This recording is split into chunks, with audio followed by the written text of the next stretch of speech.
parler de l'économie sur le plateau d'Equinox Télévision, qu'elle déclare qu'elle essaie de m'appeler et que je ne décroche pas. Et qu'elle commence d'abord à me saupoudrer d'éloges. Alors, Madame Alice Douala-Belle, je vous dis ceci.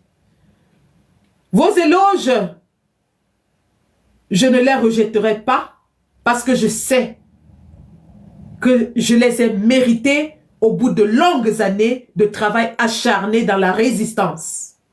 Maintenant, en ce qui concerne vos appels, Madame Alice Douala-Belle, à défaut d'utiliser un vocabulaire qui ne serait pas agréable pour une élue de la nation, je dirais tout simplement que vous avez fait des déclarations erronées. Et ce n'est pas la première fois que vous faites des déclarations de ce genre à mon encontre. C'est la deuxième fois que vous allez sur un plateau de télévision et que vous déclarez que vous m'avez appelé. J'aimerais ici dire devant les 200 personnes, 211 personnes sur TikTok et 330 personnes sur Facebook qui nous regardent que Madame Marlise Douala-Belle ne nous a jamais contactés.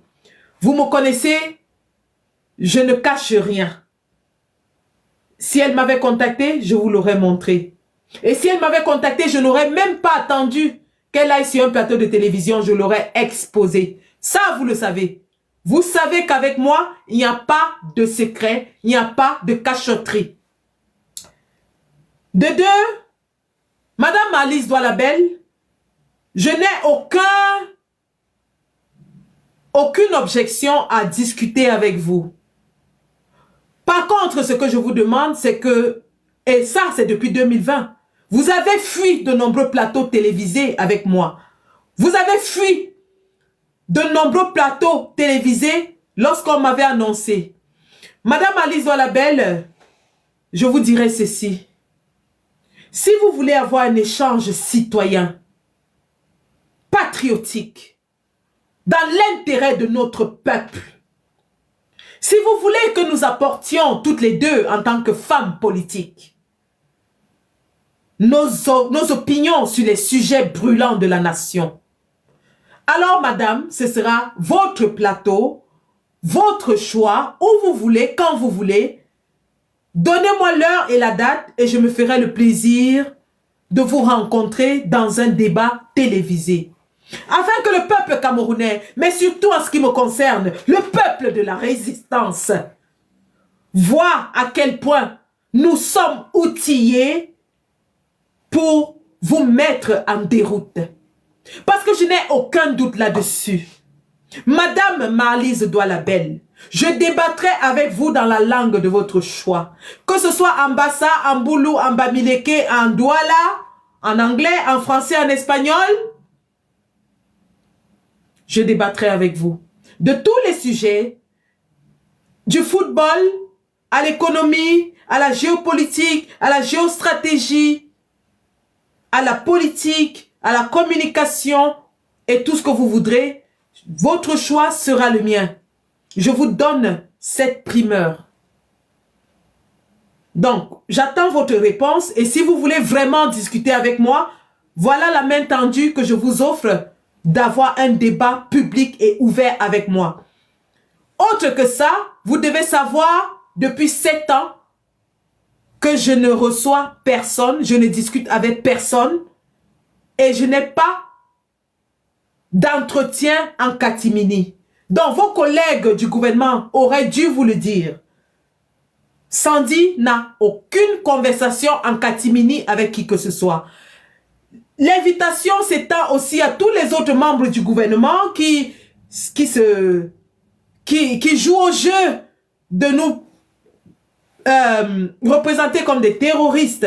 Si vous voulez avoir ce débat, messieurs et mesdames du gouvernement, votre plateau sera le mien. Votre jour sera le nôtre. Et nous allons nous faire un plaisir de démontrer à notre peuple que nous avons des convictions ancrées.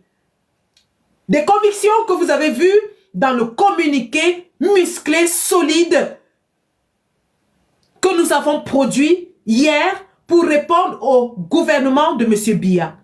Communiqué que nous avons préparé minutieusement et qui résume ainsi nos réclamations, nos convictions et qui montrent au gouvernement où nous exerçons que nous ne sommes pas des voyous, que nous ne sommes pas des bandits, que nous ne sommes pas des assassins, mais nous sommes des citoyens en colère.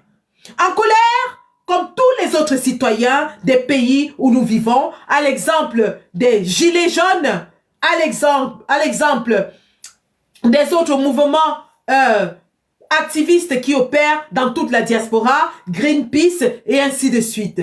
Voilà, les mouvements activistes sont encadrés et d'ailleurs autorisés par la législation dans les pays où nous vivons. C'est donc normal que dans un pays où il n'y a qu'un seul son de cloche, où être opposant vous vaut la peine d'emprisonnement de 7 ans, où être opposant, avoir une opinion contraire à celle du régime en place, vous vaut d'être jugé au tribunal militaire. C'est donc normal que vous trouviez que nous sommes des extrémistes parce que vous avez muselé, vous avez silencé, vous avez annihilé, vous avez écrasé toutes les opinions publiques au Cameroun au point où débattre sur un plateau de télévision est devenu aussi dangereux qu'être dans une zone de guerre au Cameroun. Donc, Madame Marlise Doualabel, voilà pour vous. Et maintenant, je vais commencer par répondre à M. Steve Fa. Pour répondre à M. Steve Fa, nous allons revoir sa fameuse marche. Nous allons revoir sa fameuse marche. Et nous allons bien rigoler, hein, ça je vais vous le dire.